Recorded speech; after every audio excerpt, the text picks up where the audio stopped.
성경이 하나님을 소개할 때요, 무엇보다 하나님은 진실하신 분이다, 하나님은 진실하신 분이다, 그 점을 아주 강조하고 있습니다. 진실하심이라는 것은 하나님의 성품 가운데 아주 대표적인 성품이다, 이렇게 말할 수가 있습니다. 오늘 본문에 모세는 이렇게 기록하고 있죠. 그는 반석이시니 그가 하신 일이 완전하고 그의 모든 길이 정의롭고 진실하고 거짓이 없으신 하나님이시니 공의로우시고 바르시도다, 이렇게요. 이 말씀을 가만 묵상해 볼 때요, 우리 이런 결론에 이르게 됩니다. 하나님의 모든 길이 정의로운 이유가 무엇일까? 그분의 길이 거짓이 없고 공의로운 그 이유가, 그분의 길이 바르신 이유가 있다면 그게 무엇일까? 그건 다른 게 아니고 그분의 진실하심 때문이라는 것입니다. 나아가 하나님이 반석이 되신다 그랬는데 하나님이 반석이 되실 수 있는 이유가 무엇이냐? 그건 다른 게 아니고 그분이 진실하시기 때문이다 라는 것을 우리는 알 수 있습니다. 왜 그런지 우리가 오늘 좀 말씀을 살펴보겠습니다. 이 진실함이라는 것은 말 그대로 바르고 참되고 옳다, 그런 뜻입니다. 하나님이 그처럼 바르고 참되고 옳은, 다시 말해서 하나님이 진실하시기 때문에 그분의 말씀이 참되겠죠. 무엇보다 그렇죠. 하나님이 진실하시기 때문에 또 그분의 약속이 진실하고 참됩니다. 그분의 약속은 우리가 신뢰할 수가 있습니다. 하나님이 진실하기 때문에 그분의 사랑은 온전합니다. 결국 그 사랑의 목적을 성취하고야 말 거예요. 왜? 하나님은 진실하신 분이기 때문에. 뿐만 아니라 하나님은 진실하신 분이기 때문에 그분만이 온 땅에 유일하신 신임이 확실합니다. 하나님이 진실하시기 때문에. 특별히 여러분 그 점을 한번 보십시오. 왜 하나님이 진실하시기 때문에 하나님만이 유일하신 신일 수 있을까? 우리는 성경의 관점을 쫓아서 이렇게 말할 수 있습니다. 진실하신 하나님이 세상의 모든 신을 헛된 우상이라 선언하셨기 때문인 거예요. 그 하나님은 진실하다. 그 하나님의 진실하심을 우리가 믿을 수 있다면은 하나님이 온 땅의 신은 다 우상일 뿐이라고 선언하셨단 말이죠. 그렇다면 세상의 유일한 신은 누구뿐이죠? 하나님밖에 없는 거 아니겠습니까? 하나님만이 유일한 신이시고 세상의 모든 신은 다 헛된 우상인 이유는 곧 그분이 진실하시기 때문에 그렇다라는 거죠. 하나님은 진실하시기에 우리가 그분을 의지하고 그분께 헌신할 수가 있습니다. 하나님의 진실성은 우리가 그분 앞에 나아갈 수 있는 근거가 됩니다. 신앙의 바탕이 됩니다. 그분이 거짓이라면 여러분 다 소용없는 일 아니겠습니까? 우리의 믿음이 무슨 소용이 있겠습니까? 다 헛것이죠. 그분이 거짓인데, 그분이 진실하지 않는데, 그분이 어떤 위선의 신인데 우리의 믿음이 무슨 소용이 있겠습니까? 우리의 소망 다 헛된 것이죠.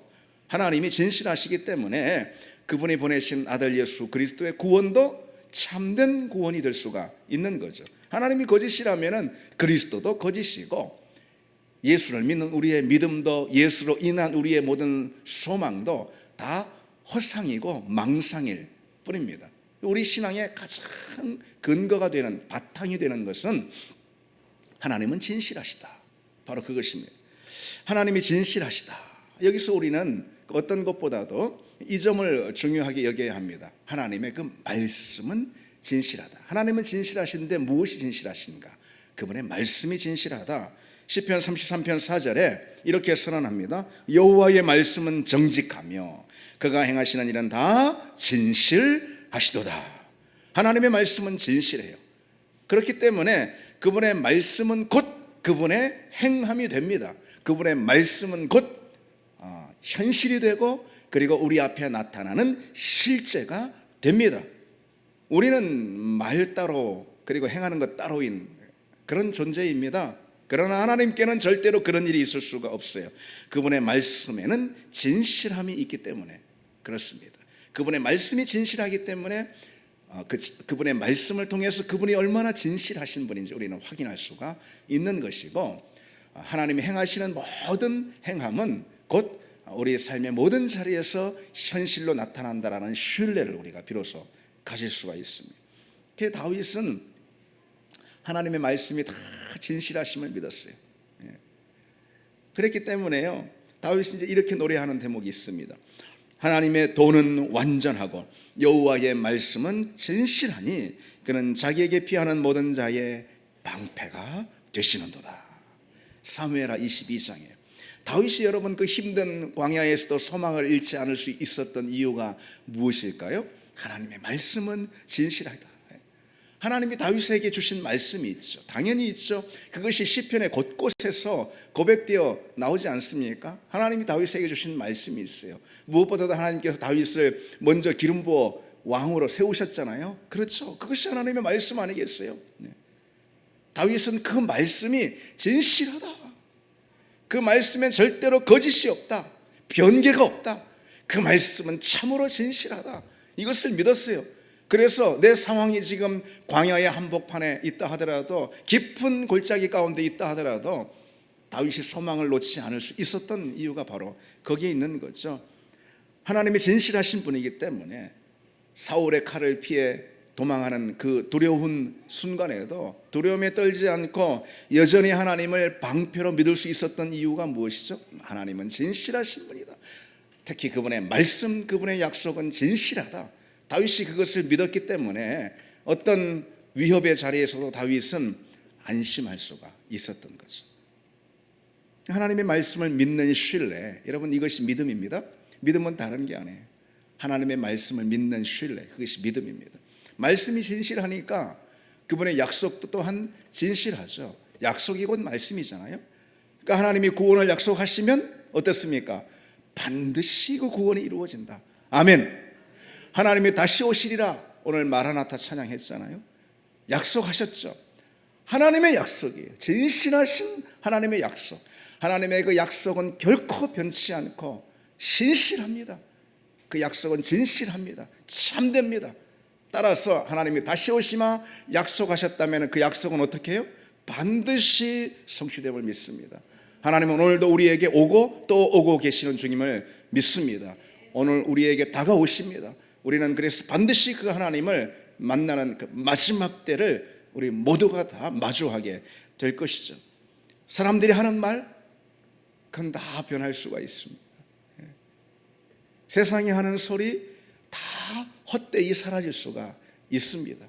뭐 무조건 다 거짓이다 그런 뜻은 아니에요. 그러나 다 사라질 수 있고요, 변할 수 있습니다.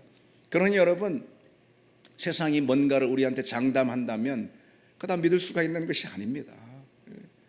뭔가를 세상이 예고하든, 뭔가를 세상이 우리에게 경고하든, 아니면 어떤 두려움을 심어주는 말을 우리에게 주든, 무엇을 말하든 그것에 우리가 너무 귀 기울이지 말아야 합니다. 그것에 우리 삶이 얽매여서는 안 됩니다. 오늘날처럼 말이 무성한 그런 시대도 없어요.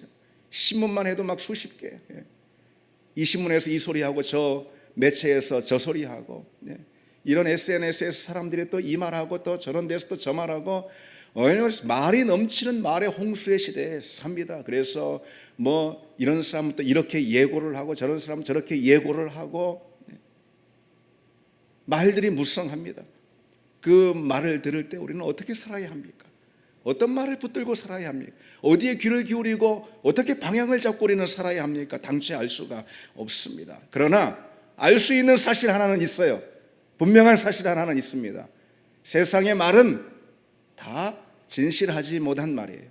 다시 말해서 거짓이다 이런 뜻이라기보다는 다 시간에 따라서 변합니다. 그래서 사라집니다. 심지어는 거짓과 위선의 말들도 얼마나 많습니까? 오직 우리가 귀를 기울여야 하는 말은 하나님의 말씀밖에 없음을 믿습니다. 왜? 그 말씀은 영원히 변개하지 않고 거짓이 없으며 그 말은 진실되기 때문에 그렇습니다. 하나님의 말씀은 변하지 않습니다. 거짓이 없어요. 진실합니다.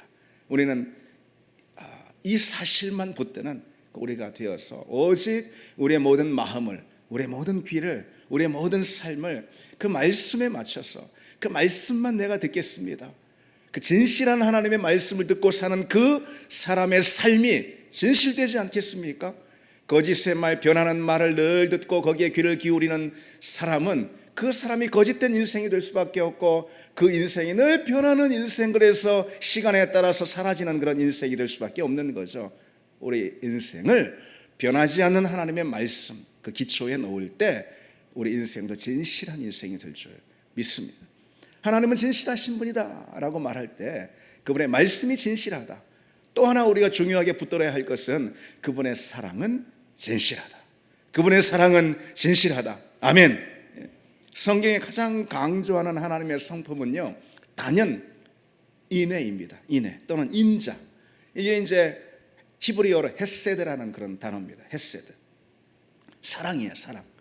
그런데 여러분, 그 사랑과 함께 가장 많이 동반이 되는 그런 하나님의 성품이 뭐냐면은 바로 진실입니다. 에메트라는 히브리어 단어예요. 그래서 헤세드와 에메트는 항상 한 구절 안에 병렬로 이렇게 성경에 등장하는 경우가 많습니다. 인자와 사랑 이렇게 여러분 많이 들어보셨죠?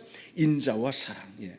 출애굽기 34장 6절에 하나님께서 친히 당신을 소개하실 때 직접 그런 표현을 하십니다. 여호와께서 그의 앞으로 지나시며 선포하시되 여호와라 여호와라 인자와 진실이 많으신 하나님이라.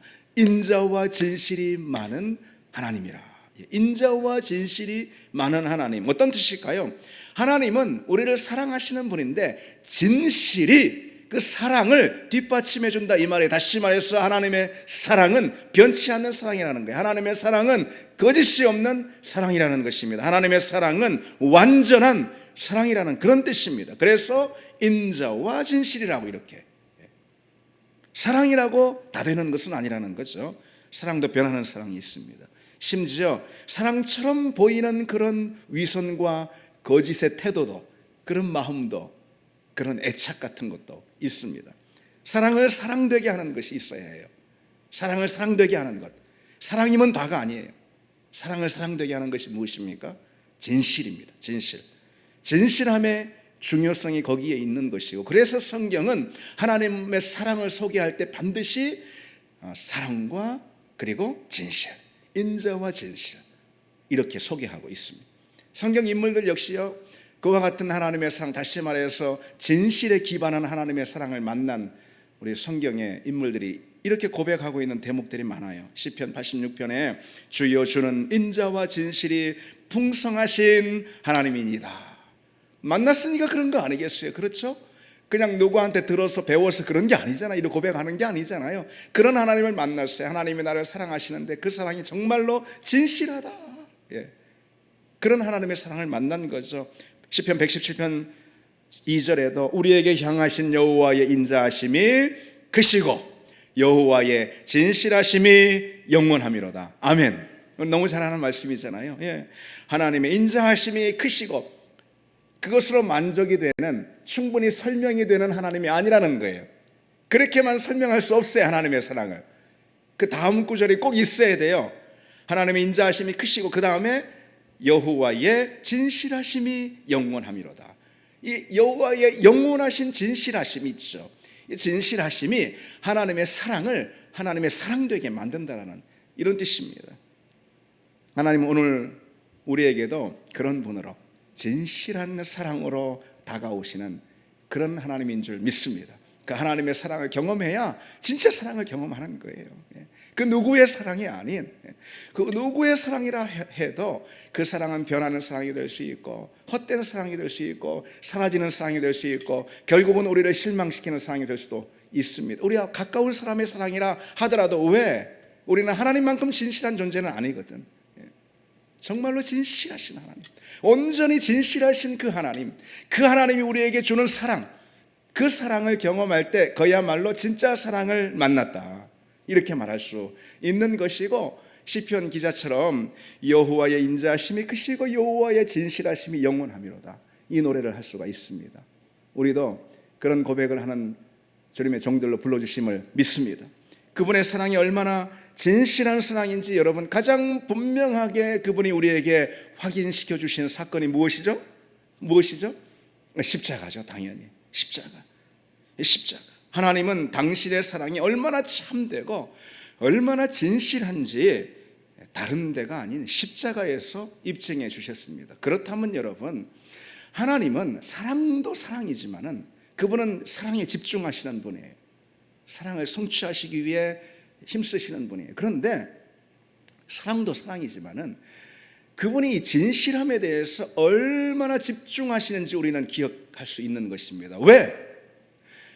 그분의 사랑이 진실하다는 것, 다시 말해서 그분이 얼마나 진실한 분이라는 것을 사랑을 하면 사랑을 하는 대로, 말씀을 하시면 말씀을 하신 대로, 약속을 하시면 약속을 하신 대로, 어쨌든 그 사랑이나 약속이나 말씀이나 무엇이든 하나님의 행위가 얼마나 진실한지 보여주기 위해 하나님은 어떤 것까지도 감행하셨다라는 거죠. 그 아들 예수 그리스도를 십자가에 못 박는 행위까지도, 그런 희생까지도 하나님은 감행하셨다라는 거예요. 그러니 하나님은 당신에게 이 진실함의 이 성품이 얼마나 중요한지, 하나님은 당신의 진실하심을 보여주기 위해서 무엇이라도 하시는 분이다. 그렇죠, 여러분. 당신의 아들 예수 그리스도를 십자가에 못 박을 정도로 하나님의 말씀이 진실하다, 하나님의 약속이 진실하다 라는 것을 보여주시는 거 아니겠습니까? 따라서 그분의 사랑뿐 아니라 심판에 대한 그분의 약속도, 그분의 말씀도 그것이 얼마나 진실한지 우리에게, 온 인류에게 그분은 보여주실 것입니다. 우리는 그 사실을 기억해야 합니다. 예수님이 이 땅에 오신 이유 다른 게 아닙니다. 그분이 진실하시기 때문에. 하나님이 진실하신 분이 아니라면 예수님이 이 땅에 오시지 않을 수도 있었을 것이며, 나는 이제 생각을 좀 바꿨다, 시간이 지나 보니 내 마음이 좀 달라졌다, 그럴 수 있는 거 아니겠습니까? 하나님은 그런 하나님이 아니라는 것이죠. 하나님의 마지막 약속도 반드시 성취가 될 터인데, 그것은 그분이 진실한 분이기 때문에 그렇습니다. 그렇다면 여러분, 그와 같은 하나님의 진실하신 이 성품은 우리 신앙생활 가운데 어떤 메시지를 던져주는 것일까? 이 점이 중요하겠죠. 먼저요, 우리는 이 사실부터 좀 점검하고 넘어가야 합니다. 하나님은요, 하나님의 성품, 다시 말해서 이 진실하신 그 성품을 담아서 아담을 빚으셨어요. 첫 인류를. 그렇죠. 하나님의 형상으로 만드셨으니까 당연히 하나님의 형상으로 만든 그 아담에게는 어떤 하나님의 성품이 담겨 있었을까요? 당연히 진실함이죠. 진실함. 그런데 인간이 타락으로 인해서 하나님의 형상, 다시 말해 진실하신 하나님의 성품을 잃어버리고 말았습니다. 그래서 고린도후서 11장에 이렇게 기록하고 있어요. 뱀이 그 간계로 하와를 미혹한 것 같이 너희 마음이 그리스도를 향하는 진실함과 깨끗함에서 떠나 부패할까 두려워하노라. 뱀이 하와를 유혹한 것처럼 너희 마음이 그리스도를 향하는 진실함에서 떠날까 두렵다. 이게 뭘 말해주는 거겠습니까? 진실하지 못한 것, 특히 하나님께 대하여 진실하지 못한 그런 태도, 이것은 뭐라는 거예요? 타락의 결과라는 거예요. 타락의 결과. 타락은 하나님을 향한 진실함을, 또는 우리 본성에 하나님이 창조해 주시고 빚어주신 그 진실한 성품을 잃어버리게 만들었습니다. 그런데 여러분, 우리는 다 알듯이 복음으로 인해서 하나님의 형상을 회복했죠? 그렇죠? 복음으로 하나님의 성품을 회복했습니다. 우리 그거 잊지 말아야 합니다. 우리에게 있어야 할 그분의 성품 또한 회복이 되었다, 이것이죠. 따라서 하나님께서는 당신의 백성인 우리에게 무엇을 찾으실까요? 우리는 복음을 통해 예수 그리스도 십자가를 통해서 그분의 성품을 회복했으니만큼 하나님은 다른 어떤 성품보다 그동안 우리가 잃어버렸던 그 어떤 성품을 하나님은 우리에게 찾으시고 요구하실까요? 진실함. 진실함입니다.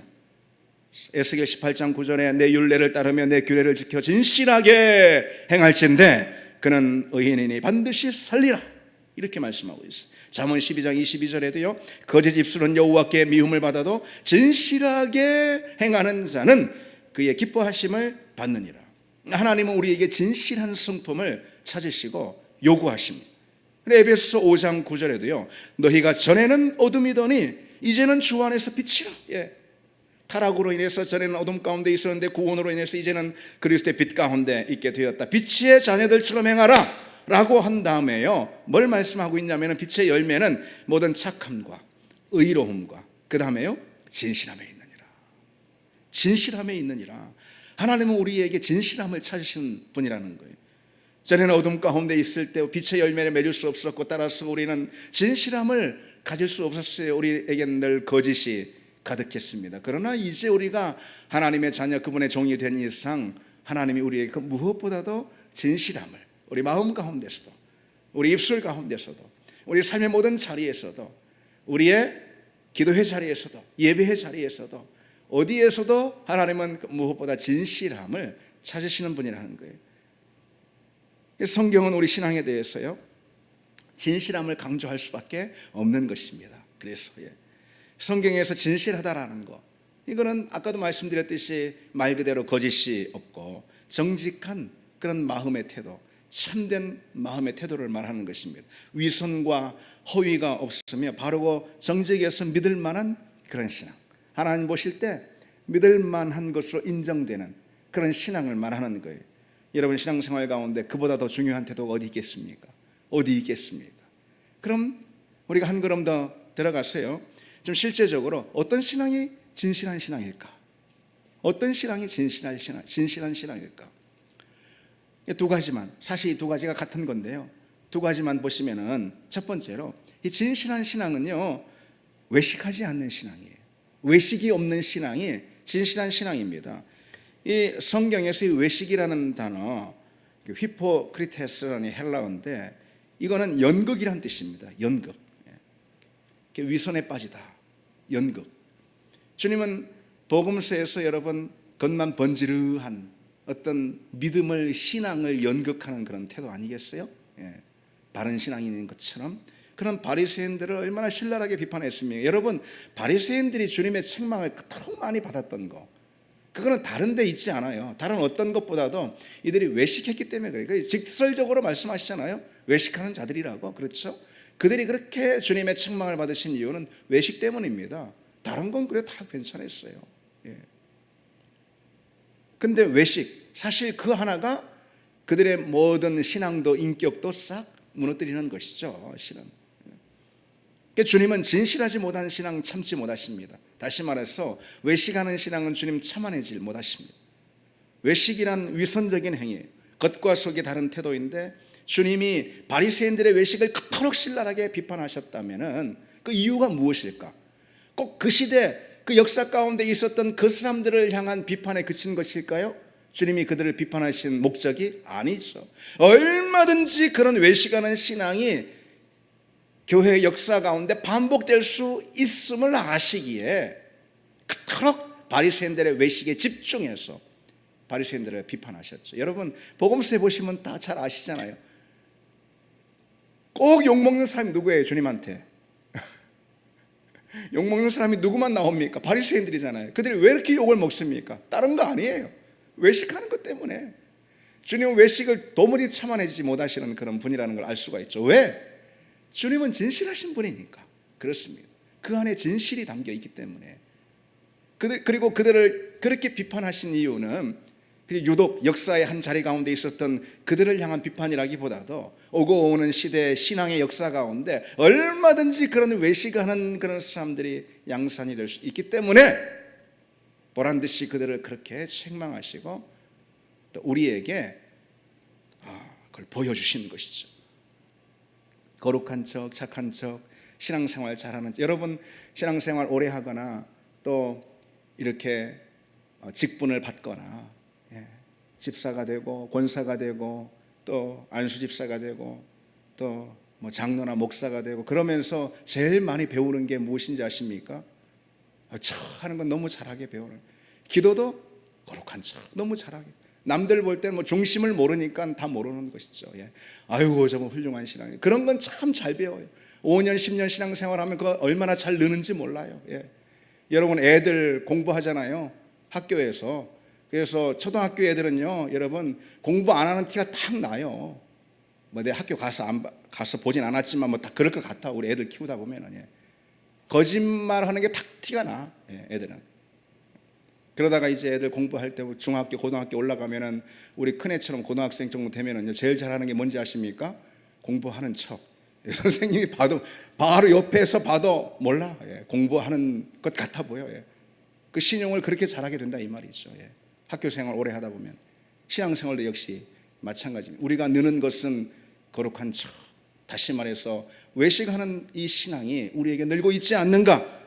여러분 좀 우리가 마음 아파도 우리 점검하기를 원합니다. 많은 경우 보면은 신앙생활의 외연들이 다 그럴듯합니다. 사랑에 있어서도 사랑 많은 것 같이 보이고, 거룩해 보이고 열심히 있는 신앙인 것처럼 보이고 뭐 헌신하는 것처럼 보이고 나름 괜찮아 보이고, 그렇습니다. 말은 그럴듯하게 하고, 그러나 정말 그런가?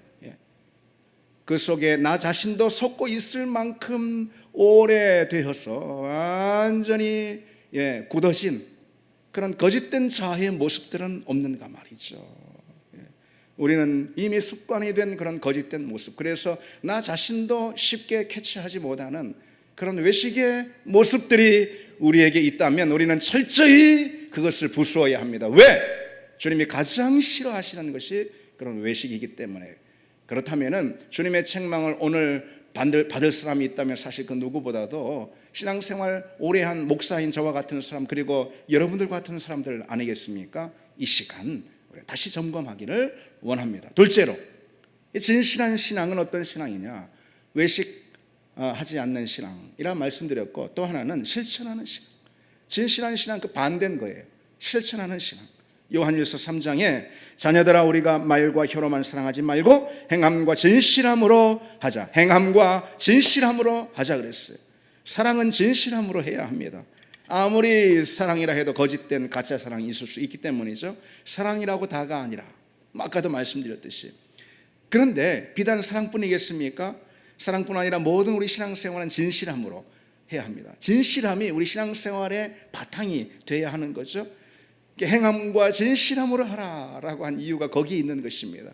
하나님께서 당신의 사랑의 성품을 말씀하실 때 인자와 진실 이렇게 설명하시는 것처럼 우리를 향해서도 하나님이 뭘 요구하시는 거죠? 행함과 진실함으로 하라. 우리의 모든 행함이 진실함이 담긴 행함, 실천이 되어야 합니다. 그것이 진짜 행함이고 진짜 실천이죠. 여러분, 우리 신앙의 모습들 한번 돌아보면 우리 신앙을 이렇게 정말 하나님 기뻐하시는 신앙, 온전한 신앙으로 검증해 주는 것이 무엇일까? 그런 생각 해볼 수 있잖아요. 무엇을 통해서 나는 내 신앙이 정말 뜨거운가? 내 신앙이 정말 하나님께 가까이 가 있는가? 내 신앙이 정말 바른가? 이런 것들을 우리는 확인할 수가 있겠습니까? 우리는 종종 감정으로 달려가는 경우가 있어요. 내 감정이 뜨거우면 오늘 찬양할 때 정말 내가 복받치는 그런 눈물을 흘렸으면은 종종 그렇게 감정으로 확인하려는 그런 경향들이 있습니다. 우리가 기도할 때 뜨거워지지 않았는가? 찬양할 때 기쁨의 감정이 터져나오지 않았는가? 그러나 그 어떤 감정이나 아니면은 뭐 아무리 대단한 영적인 체험이라 해도요, 행함이 없으면, 진실한 실천이 없으면 그건 그저 거짓된 위선이고, 그리고 그건 외식일 뿐인 것입니다. 그래서 오해가 없길 바라면서 말씀드립니다. 여러분, 우리가 종종 너무 많이 어떤 감정적인 터치를 경험하거나 스스로 요구하는 그런 경우엔 더 많이 속을 수가 있어요. 무슨 말씀인지 아셨죠? 그렇다고 해서 신앙과 그 감정은 그처럼 좋은 관계가 아니다라는 말씀 드리는 것은 아닙니다. 절대로. 우리 인격으로 하나님을 만나야 되잖아요. 보통 인격 하면은 인격의 3요소로 지, 정, 의를 말하잖아요. 그렇죠? 우리 정, 감정. 우리 감정의 충만함을 경험하는 것이 하나님을 만나는 아주 중요한 하나의 방편임을 우리는 잊지 말아야 합니다. 그럼에도 불구하고 행함이 따르지 않을 때, 우리 의지, 지정, 의에서 의지가 따르지 않는 그런 감정은 종종 우리 신앙이 스스로 좋은 것인 양 자기 자신도 속게 하는 그런 경향이 있을 수 있다는 것입니다. 그 점만 지적을 하는 것입니다. 자, 어쨌든 여러분, 우리는 행하고 있습니까?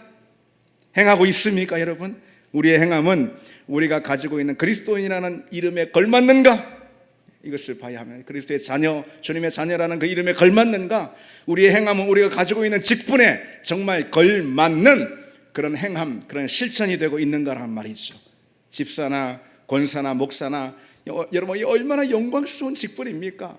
진정 얼마나 영광스러운 직분입니까? 그 직분에 걸맞는 우리 신앙의 실천들이 있어야 할 줄 믿습니다. 먼저 여러분, 요즘 수요일마다 자주 제가 강조하는데 뭐 의도적으로 할 수도 있는 겁니다. 사실은 예배에 철저한 우리가 되길 바랍니다. 그 실천 아니겠습니까? 행함 아니겠어요? 예배에 좀 더 철저한 우리가 되길 바랍니다. 기도의 자리를 철저히 사수하는 우리가 되기를 바랍니다. 직분에 걸맞는 우리 신앙의 실천들이 있어야 하는 것이죠. 우리 교회 임직자가 여러분 몇 명입니까? 임직자가 몇 명입니까? 사실 수요 예배 자리 이렇게 통통 비어서야 되겠습니까? 이 많은 자리가 우리 교회 직분자들이, 집사님들이 과연 몇 명입니까? 그런가 하면 제자 훈련을 수요하고 진행하는 분들이 과연 몇 명입니까? 얼마나 많습니까? 우리가 정말 그 모든 은혜에 걸맞는 그런 말씀의 사람으로, 행함의 사람으로 서기를 원합니다. 그럴 때에 이 지역 가운데 하나님이 꿈꾸시는 하나님의 위대한 꿈들이 우리 교회, 우리 성도들을 통해서 과연 성취될 줄 믿습니다. 여러분 생각해 보십시오.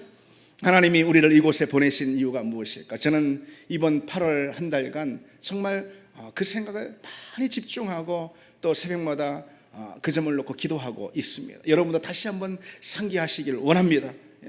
엄청난 선물을 주셨어요. 우리에게 기적과도 같은 그런 은혜를 우리에게 주셔서 우리를 이곳으로 인도하시고 이 좋은 예배 처소를 이 선교의 센터를 복음화의 센터를 우리에게 허락해 주셨잖아요.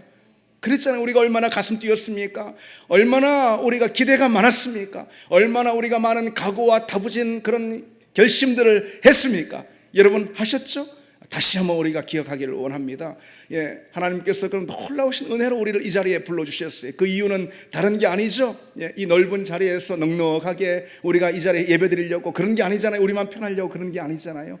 우리가 복음 증거의 정말 센터가 되고 이 시대에 많은 영혼들을 건지고 정말 전에 없었던 그런 부흥을 경험하고, 아멘, 영적인 큰 각성의 역사들이 일어나고 부흥의 파도를 우리 가운데 보내주시고 우리가 전에 없었던 그 하나님의 은혜, 믿음의 전성기를 우리가 얻기 위해서 하나님 우리를 이곳에 보내주시고 과연 여기에 이렇게 세워주신 줄 믿습니다. 그 어려운 과정도 많았는데, 험난한 일도 많았는데 하나님이 다 극복하게 하시고 오늘 우리를 이 자리에 세우신 그 목적을 다시 한번 기억하고 영적으로 살아나고 부흥하는 그런 귀한 체험들을 우리가 구하고, 그래서 이 가을, 저는 가을을 지금 다부지게 지금 맞이할 그런 각오를 하고 있습니다. 기도하고 있습니다. 목사 혼자서 그런 것은 아무것도 아닙니다. 목사 혼자서 꿈꾸는 것은 그냥 꿈에 그칩니다. 모든 성도들이, 우리 성도들이 함께 그 꿈의 대열에 같이 할 때 그 꿈이 현실이 되는, 하나님의 꿈이 되는, 하나님의 성취가 되는 그런 일이 있을 줄 믿습니다. 그래서 부흥의 자리를 사모하고 기도로, 말씀으로, 그리고 또 행함으로 실천하는 여러분 되기를 바랍니다. 우리 같이 찬양 드리겠습니다.